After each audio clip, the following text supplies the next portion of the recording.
Collector గారికి మంత్రి గారు చెప్పారు. అట్లా నిరుపేదలకు ఎవరికైనా అన్యాయం జరిగితే తీసుకురండి.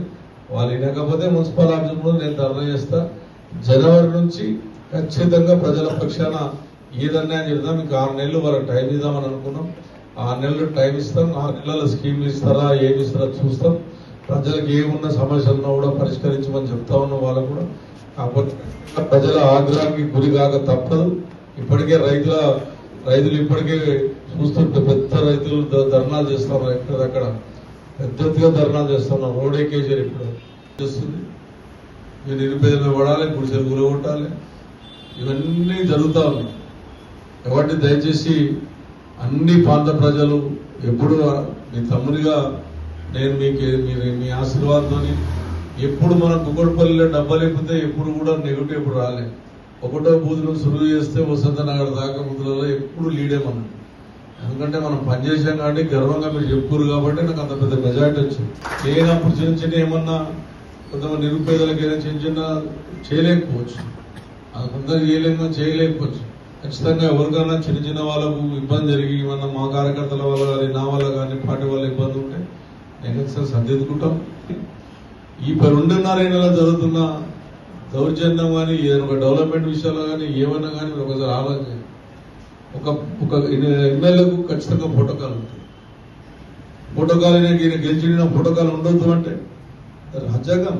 డాక్టర్ అంబేద్కర్ రాసిన రాజ్యాంగం. అని గెలిచిన వారికి ఖచ్చితంగా ప్రోటోకాల్ ఉంటుంది. ఇన్స్పెక్టర్ అంటాడు, పోలీసు అంటాడు, ఆఫీసర్ అంతా రావాల్సిందే.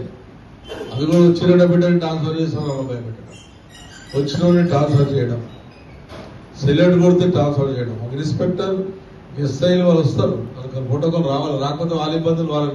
నేను కోర్టుకు వెళ్తే ఖచ్చితంగా వాళ్ళ ఇబ్బందులు అలాగే. బ్రహ్మాండమైనటువంటి ఆలోచనలతో ప్రజలు ఉన్నారు. ఎవరికి ఇలా మతాలు కులాలు లేవు.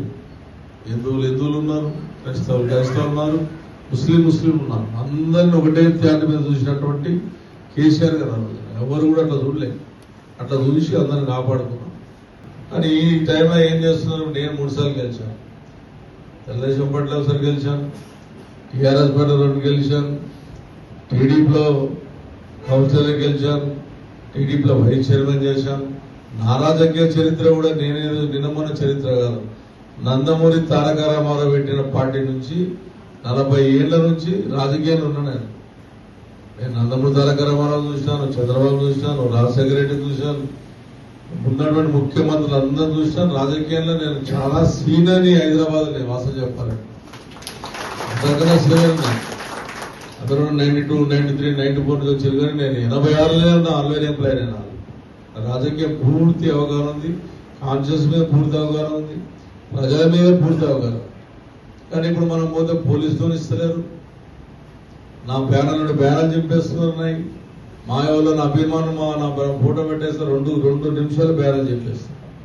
నన్ను గెలిపించింది కుకుట్పల్లి ప్రజలు. నేను ఎప్పుడు దేవుని మొక్కేటప్పుడు నా కుకుట్పల్లి ప్రజలు బాగుండాలి, నా కార్యకర్తలు బాగుండాలి, నా పిల్లలు బాగుండాలని మొక్కుకుంటాను. ఫస్ట్ మొక్కులు నా కుకుట్పల్లి ప్రజలు బాగుండాలని మొక్కుకుంటా. ఇప్పుడు నేను